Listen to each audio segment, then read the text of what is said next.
So I want to start by offering you a free, no-tech life hack. And all it requires of you is this, that you change your posture for 2 minutes. But before I give it away, I want to ask you to right now do a little audit of your body and what you're doing with your body. So how many of you are sort of making yourselves smaller? Maybe you're hunching, crossing your legs, maybe wrapping your ankles. Sometimes we hold on to our arms like this. Sometimes we spread out. I see you. So I want you to pay attention to what you're doing right now. We're going to come back to that in a few minutes, and I'm hoping that if you sort of learn to tweak this a little bit, it could significantly change the way your life unfolds. So we're really fascinated with body language, and we're particularly interested in other people's body language. You know, we're interested in, like, you know, an awkward interaction, or a smile, or a contemptuous glance, or maybe a very awkward wink, or maybe even something like a handshake. Here they are arriving at number 10, and look at this lucky policeman gets to shake hands with the President of the United States. Oh, and here comes the Prime Minister of it. No.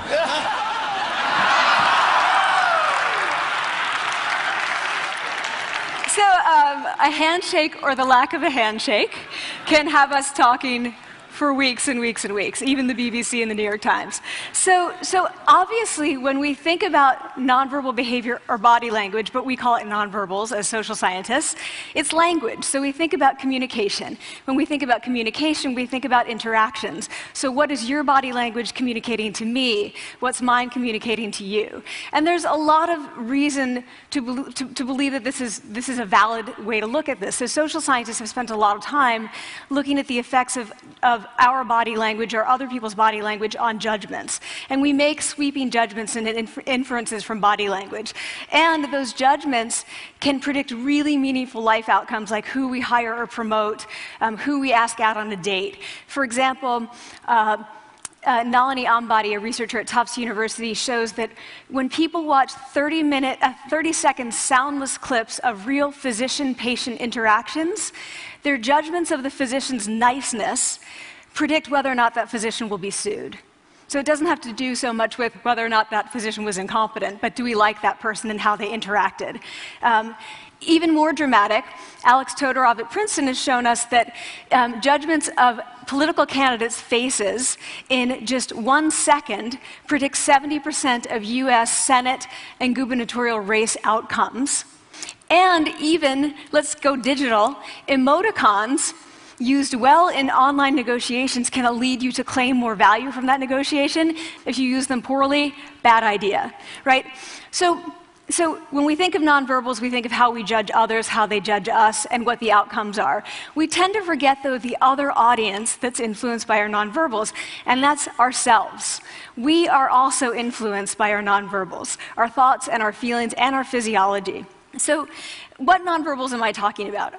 I'm a social psychologist, I study prejudice, and I teach at a competitive business school. So it was inevitable that I would become interested in power dynamics.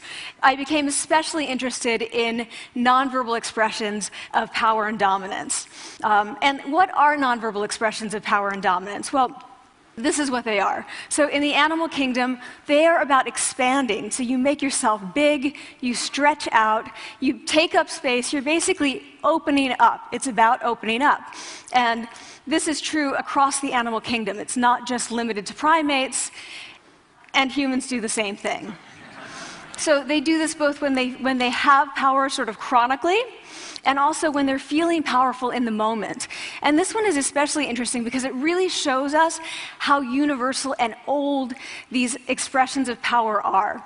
This expression, which is known as pride, Jessica Tracy has studied, she shows that people who are born with sight and people who are congenitally blind do this when they win at a physical competition. So when they cross the finish line and they've won, it doesn't matter if they've never seen anyone do it, they do this.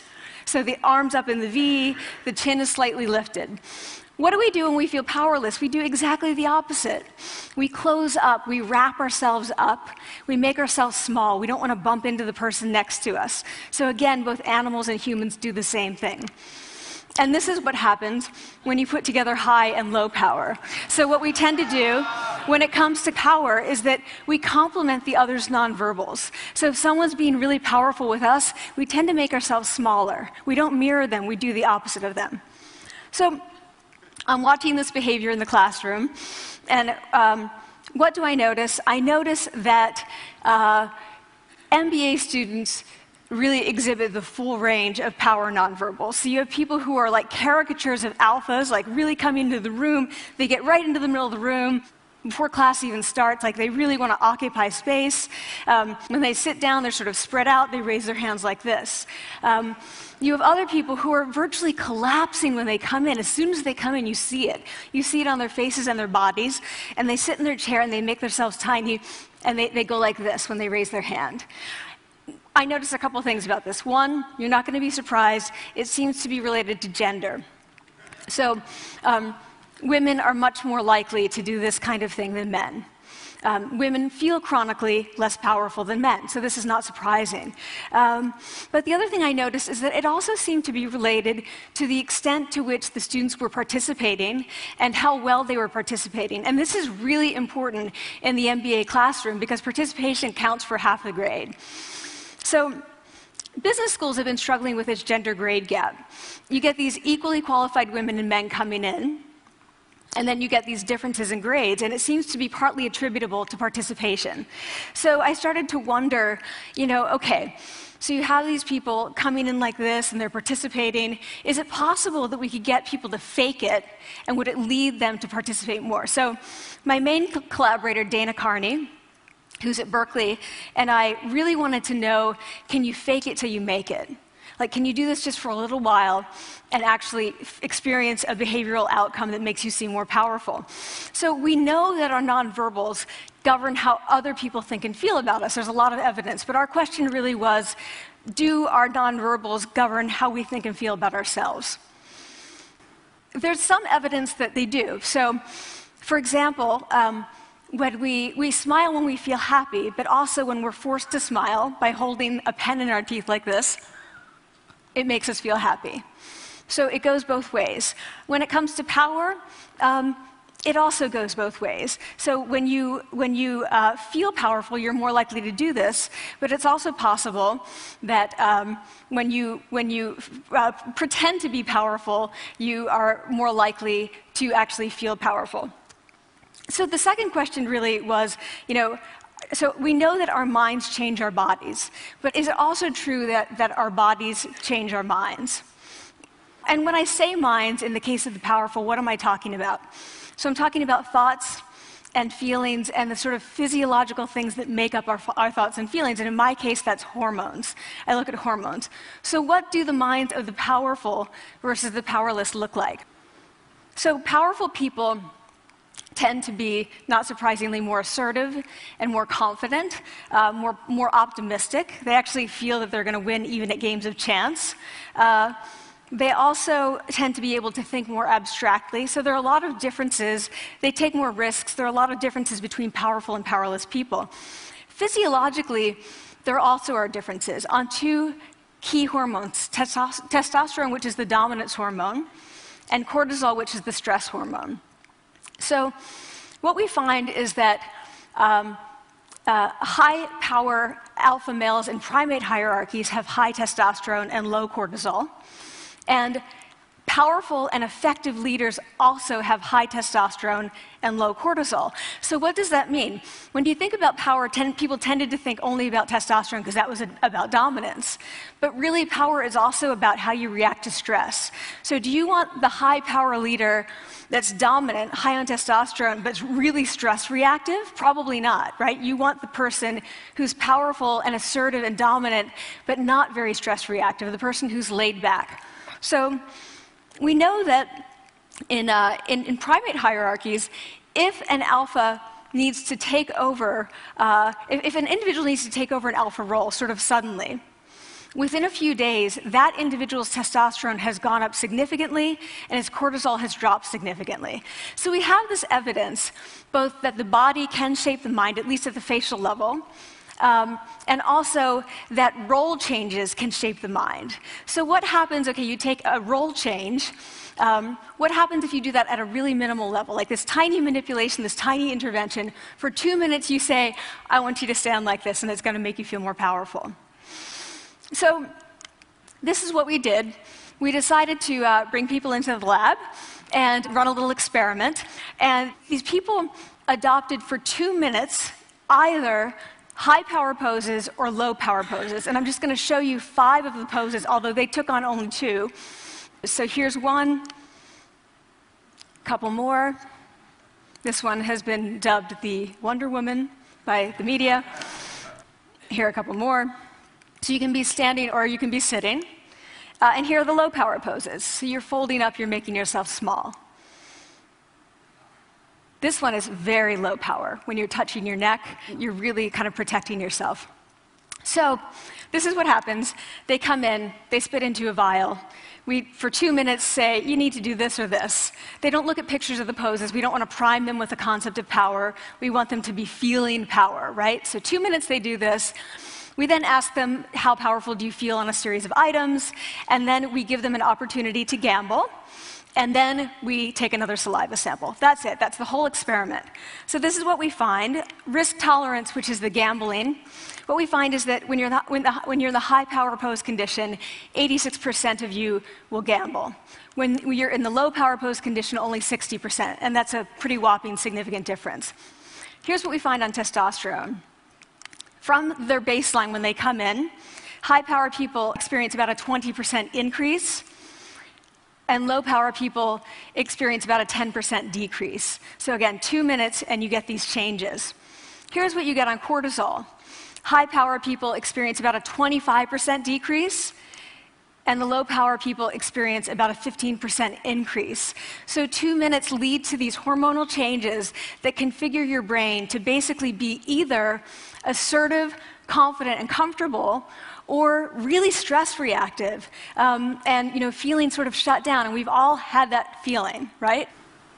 So it seems that our nonverbals do govern how we think and feel about ourselves. So it's not just others, but it's also ourselves. Also, our bodies change our minds. But the next question, of course, is, can power posing for a few minutes really change your life in meaningful ways? So this is in the lab, it's this little task, it's just a couple of minutes. Where can you actually apply this, which we cared about, of course. And so we think it's really what matters, where you want to use this is evaluative situations, like social threat situations. Where are you being evaluated? Either by your friends, like for teenagers, it's at the lunchroom table. It could be, for some people, it's speaking at a school board meeting. It might be giving a pitch, or giving a talk like this, or doing a job interview. We decided that the one that most people could relate to, because most people had been through, was the job interview. So we published these findings, and the media are all over it, and they say, okay, so this is what you do when you go in for the job interview, right? So we were, of course, horrified, and said, oh my God, no, that's not what we meant at all, for numerous reasons. No, don't do that. Again, this is not about you talking to other people, it's you talking to yourself. What do you do before you go into a job interview? You do this. Right? You're sitting down, you're looking at your iPhone or your Android, not trying to leave anyone out. You're looking at your notes, you're hunching up, making yourself small, when really what you should be doing maybe is this, like in the bathroom, right? Do that, find 2 minutes. So that's what we want to test, okay? So we bring people into a lab, and they do either high or low power poses again. They go through a very stressful job interview. It's 5 minutes long. They are being recorded, they're being judged also, and the judges are trained to give no nonverbal feedback. So they look like this. Like, imagine this is the person interviewing you. So for 5 minutes, nothing. And this is worse than being heckled. People hate this. It's what Marianne LaFrance calls standing in social quicksand. So this really spikes your cortisol. So this is the job interview we put them through, because we really wanted to see what happened. We then have these coders look at these tapes, 4 of them. They're blind to the hypothesis, they're blind to the conditions. They have no idea who's been posing in what pose. And they end up looking at these sets of tapes, and they say, oh, we want to hire these people, all the high power posers. We don't want to hire these people. We also evaluate these people much more positively overall. But what's driving it? It's not about the content of the speech. It's about the presence that they're bringing to the speech. We also, because we rate them on all these variables related to sort of competence, like how well structured is the speech? How good is it? What are their qualifications? No effect on those things. This is what's affected, these kinds of things. People are bringing their true selves, basically. They're bringing themselves. They bring their ideas, but as themselves, with no residue over them. So this is what's driving the effect or mediating the effect. So when I tell people about this, that our bodies change our minds and our minds can change our behavior and our behavior can change our outcomes, they say to me, it feels fake, right? So I said fake it till you make it. Like, it's not me. Like, I don't want to get there and then still feel like a fraud. I don't want to feel like an imposter. I don't want to get there only to feel like I'm not supposed to be here.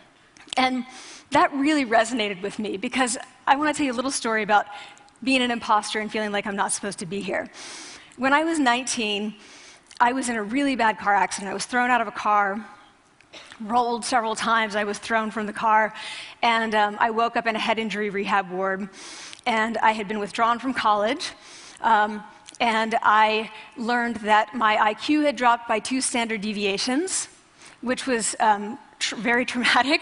I knew my IQ because I had identified with being smart, and I had been called gifted as a child. So I'm taken out of college. I keep trying to go back. They say, you're not going to finish college. Like, just, there are other things for you to do, but that's not going to work out for you. So I really struggled with this. And I have to say, having your identity taken from you, your core identity, and for me it was being smart, having that taken from you, there's nothing that leaves you feeling more powerless than that. So I felt entirely powerless. I worked and worked and worked, and I got lucky and worked and got lucky and worked. Eventually I graduated from college. It took me 4 years longer than my peers. And I convinced someone, my angel advisor, Susan Fisk, to take me on. And so I ended up at Princeton, and I was like, I am not supposed to be here. I am an imposter. And the night before my first year talk, and the first year talk at Princeton is a 20-minute talk to 20 people. That's it. I was so afraid of being found out the next day that I called her and said, I'm quitting. She was like, you are not quitting, because I took a gamble on you and you're staying. You're going to stay, and this is what you're going to do. You're going to fake it. You're going to do every talk that you ever get asked to do. You're just going to do it and do it and do it, even if you're terrified and just paralyzed and having an out-of-body experience, until you have this moment where you say, oh my gosh, I'm doing it. Like, I have become this. I am actually doing this. So that's what I did. 5 years in grad school. A few years, I'm at Northwestern. I moved to Harvard. I'm at Harvard. I'm not really thinking about it anymore, but for a long time I had been thinking, not supposed to be here, not supposed to be here.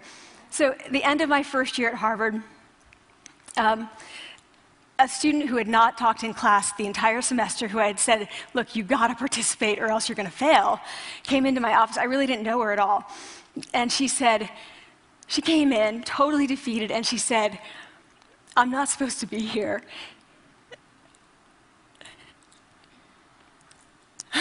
And that was the moment for me, because 2 things happened. One was that I realized, oh my gosh, I don't feel like that anymore. I don't feel that anymore, but she does, and I get that feeling. And the second was, she is supposed to be here.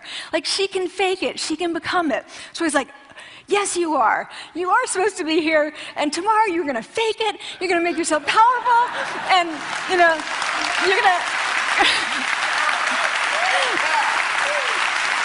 and you're going to go into the classroom, and you are going to give the best comment ever, And she gave the best comment ever. And people turned around, they were like, oh my God, I didn't even notice her sitting there, She comes back to me months later, and I realized that she had not just faked it till she made it, she had actually faked it till she became it.